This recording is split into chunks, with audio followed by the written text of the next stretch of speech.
آیا میدونستین کوتاه‌ترین مرد دنیا از یاشای 10 ماهه من هم خیلی کوتاه‌تره؟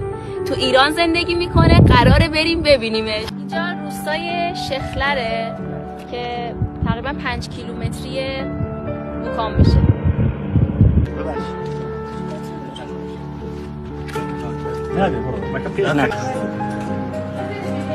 آقا محمد خوبی؟ سلام باشین. سلام. آقا محمد چند سالشه؟ والله 81 که 20 تقریبا رفته 21. درست باشه. به به بچه خوشتیپه.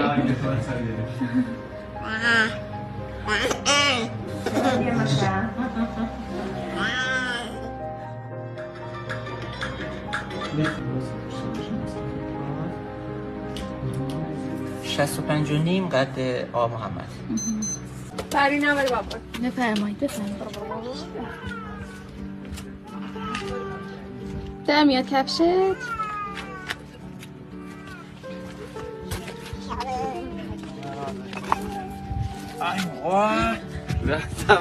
راحت از میشم بهت بشینه اینجا.